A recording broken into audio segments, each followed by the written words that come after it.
Hi, Lester, Wushu Engineer. Before I begin, I'd like to wish all my viewers a very safe and Merry Christmas and a happy and prosperous New Year. Thank you all for your support over the last year. It's been particularly busy for us, especially over the last few months. I have a huge list of projects that I'd like to tackle for the channel and an ever-decreasing amount of time in which to do so. So with that in mind, let's launch into the video. The last installment in the latest Star Wars trilogy has just been released, The Rise of Skywalker. Don't get me started on critiquing Star Wars plots and technology. Star Wars has some serious Star warts. Although I like the original Star Wars trilogy, when it comes to the sci-fi universes, I'm a huge fan of Frank Herbert's Dune. So I'm seriously looking forward to the new Dune movie coming out in 2020. Here's holding thumbs that it's going to be good and true to the original material.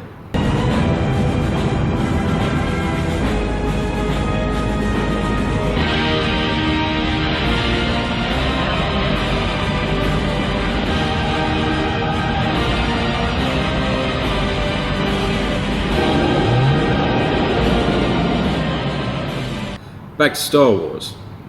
George Lucas introduced us to the Jedi, the Sith, and their use of a power known as the Force. A power which gave them access to superhuman abilities.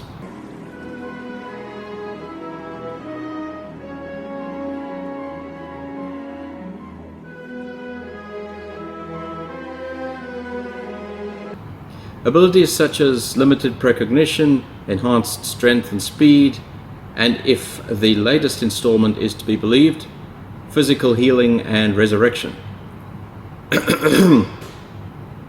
Moving on. It is clear, based on the Star Wars mythos, that George Lucas based his idea for the Force at least partly on the ancient Eastern martial arts concept known as Qi or Ki. Qi has been associated with martial arts for hundreds or thousands of years and has been described as being able to enhance a martial artist's performance in many ways, providing superhuman abilities in terms of generating and manipulating force and movement, shielding the practitioner from damage that would otherwise injure or kill an untrained individual, enhancing speed to the point where movement becomes almost superhumanly fast, and including a number of other diverse superhuman abilities. While I am a skeptic when it comes to the supernatural, I've seen and experienced enough in my career as a martial artist to know that Qi is a very real, very effective, and very physical phenomenon that can provide trained individuals with abilities that some may call superhuman. The only problem is that Qi is very difficult to train, and you really need to be lucky enough to find a teacher who understands what they're doing to be able to learn anything of benefit. Even then, the training is still hard. Most of the traditional descriptions and theories associated with Qi are to be charitable, functional descriptions, and not literal descriptions. In other words, they are not actually accurately describing the phenomenon itself, but the sensations or mental images that previous practitioners used to finally create and access the trained mechanisms and responses. Because the aim behind these functional descriptions was never a full scientific disclosure of the mechanisms associated with Qi, but instead a means to teach others to be able to use it effectively. However, due to the subjective nature of these descriptions, they are often hit or miss in terms of facilitating a typical student's grasp of the process. Miss more than hit, I might add. A while ago, the Wushu Scientist and I came up with a plausible hypothesis to describe some of the physical phenomena that are associated with Qi and that are trained within the traditional Wushu internal training programs. Note that our hypothesis does not cover the entirety of the associated phenomena at all, only the base mechanisms behind the physical performance enhancement. There are almost certainly other areas associated with the training that deserve proper investigation as well, such as variations in the electrical fields, the body's electrical fields, and neurological changes. Our preliminary study did not even venture into these territories because, of course, that's a vast investigation. Essentially, the hypothesis was that the physical effects associated with the application of qi could be associated with the control of and utilization of intra-abdominal pressure in the body to control fluid pressure variations throughout the rest of the body via the interstitium. These conscious variations in fluid pressure level could account for the enhancements to force production and manipulation demonstrated by advanced internal practitioners. In addition, phenomena such as enhanced resistance to damage, as well as enhanced sensitivity, could also be related to the same underlying mechanism. So we set out to do a preliminary study to see if we could uncover some physical evidence to support our hypothesis. And this, of course, is the Wushu Scientist's Master's Study. Some of you may be aware that over the last couple of years, the Wushu Scientist has been conducting an experimental investigation into the role of intra-abdominal pressure in force production in trained martial artists as her research masters in sports science. This study is being performed through the University of Southern Queensland's Department of Sports and Exercise Science.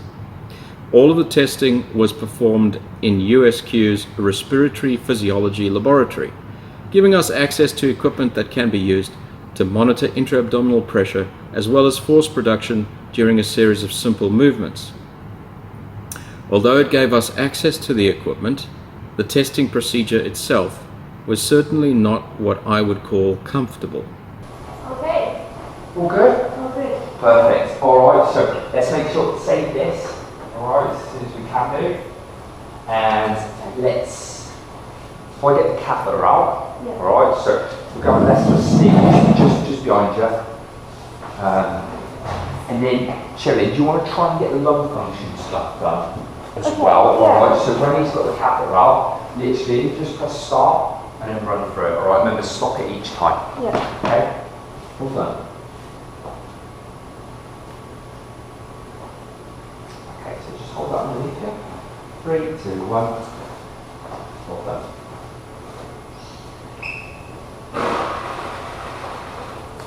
Right, so you just take that one for me. Alright, so just make sure I sort of clean down everything. Now, I'll be back today, if you want me to, probably 45 minutes, 50 minutes. I'll be back round, so I'll give you a shot then. So let me know if you have any questions at that point in time. Alright, don't forget to back up that data from that. Alright, if we do that kind of, as soon as you're everything off him, get that done. Yeah. Alright, I'll be back in about 45 minutes. The test procedure involved putting a combination pressure and EMG catheter probe down the participant's nostril and into their stomach. Gastric pressure and esophageal pressure were monitored directly with EMGs taken at the pelvic region, the abdomen, the diaphragm, and the sternocleidomastoid. While being monitored, the participant was asked to do some simple exercises such as standing upright and pushing with maximum force against a load cell, and also to resist being pushed over by someone with a force probe. These forces were monitored and sampled in real time, along with the readouts from the pressure sensors and the EMGs, to arrive at a large data set that had to be analyzed. This was a comparative study and involved 2 groups of 9 people who were roughly matched in terms of weight, gender, age, and importantly, physical activity level. The only difference between the 2 groups really was that the test group was a group of my students who had been trained in a specially designed internal training course derived from our broad traditional training syllabus for 1 year. The experimental investigation has been completed, along with most of the data analysis. The Wushu Scientist is now frantically doing the last of the data analysis and simultaneously writing a research paper because it's due in early January. Our Christmas family time is interspersed with discussions about various data sets and the exciting future direction of the Wushu Scientists continuing research next year. Now, when I start talking about Qi on my channel, I typically get 3 different kinds of responses. One group of people are genuinely interested in what we're doing, performing a full scientific investigation of this phenomenon. The other 2 groups can be somewhat hostile, but for different reasons. One group are traditional martial artists themselves and have a preconceived idea of what Qi is, and are affronted that someone may be investigating this in a way that they disapprove of. These ridicule the investigation of Qi because it could challenge their preconceived notion of what Qi is, or because they feel that science has no place in traditional martial arts. The other group are convinced that anything that is not properly scientifically documented at this precise moment in time must be pure fantasy. These ridicule the concept of Qi because they don't understand what it is. If they had been born just before the invention of the microscope, they may have ridiculed the idea of bacteria. Tiny living things that cause sickness and disease? Preposterous! Now, before I carry on, I must say that I have no real interest in causing offense to anyone. Life is so short and occasionally brutal for all of us. I dearly hope for happiness and joy for everyone out there. I don't wish evil upon anyone. Far be it from me to impoverish anyone's life with offensive information. However, for both of these groups, I have some good news and I have some bad news. The bad news is that the data analysis has yielded several statistically significant results that very firmly support our original hypothesis. I'm sorry if this disappoints you, but we may be right about this after all. The good news is that we may be looking at a new horizon of investigation into human performance enhancement through advanced internal training. I personally envision the development of specialized biofeedback equipment and accompanying training programs in the future that could provide access to this kind of training to sportsmen and women in all disciplines. I wanted to show you some of the exciting data that we have uncovered as part of these tests, but I did not want to steal the Wushu Scientist's thunder prior to the publication of her paper. So I decided to show the results from a separate set of tests that we performed on me, so on myself, after I had completed the standard testing protocol. I have made the claim in a previous video that I was harnessing fluid pressure in my body to create rapid, powerful movements. I called this the Qi pulse. But of course, I could not prove anything about this short of demonstrating the movement on our load cell and analyzing the force waveform. In fact, current consensus in the scientific community was that changes in intra-abdominal pressure were generally too slow to be pulsed in such a way as to assist in striking, for instance. But I knew what I was doing internally. I knew it because I could feel it. I was convinced that I was creating rapid pulses of intra-abdominal pressure that I was harnessing to improve striking force. So after I had completed the standing test protocol, I tried to produce a series of force pulses using only my internal reserves, or Qi. And this is what the testing looked like.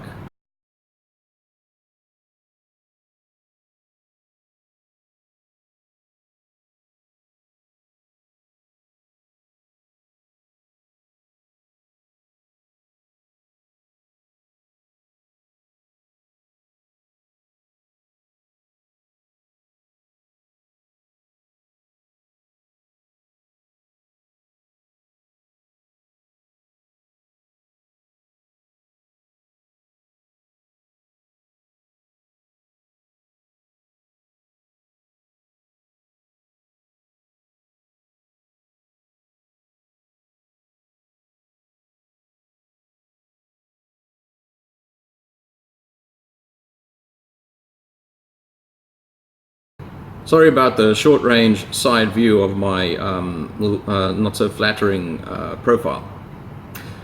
But after extracting the data, we could plot my intra-abdominal pressure in centimeters water and output force in newtons on the same set of axes. Note that I was not trying to produce maximal force here, so my force values are quite low. I was trying to harness only internal force generation with no drawback and with my hand in constant contact with the force plate, so no accelerated striking. And this is what the graph looked like.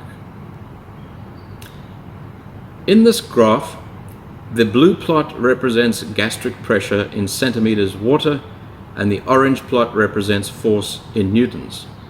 Because the two values were roughly in the same numerical range, a single scale could be used for the y-axis. As you can clearly see from my plot, during my test, I was actually creating very rapid pulses of pressure in my intra-abdominal cavities that corresponded with the pulses of force I was producing on the load cell. So let's have a closer look at one of those pulses. In this plot, you can see that I raise my IAP, or intra-abdominal pressure, just prior to harnessing it for the force impulse. Nevertheless, my IAP goes from its quiescent baseline value to over 200 centimeters water H2O in just over 100 milliseconds. That's 0.1 of a second. That's a very rapid change in IAP. This is certainly evidence of what I was describing in my previous videos on the subject of the chi pulse. Now here is some very definite evidence to support the fact that rapid changes in IAP could be responsible for the enhancements that we see in the production of force in internal martial artists. There are very interesting times ahead for martial arts, but also for other sports and disciplines, if this could be taught to more people using technology to bridge the gap in biofeedback techniques or mechanisms. We'll see what happens in the coming months and years, but I wanted to leave you with some idea of the type of work that's kept us busy for some time now. I look forward to making more videos about these exciting results, the exciting results that have come out of this study in the following months after the Wushu Scientist paper has been published. In the meantime, have a wonderful Christmas and New Year. See you in 2020. Cheers.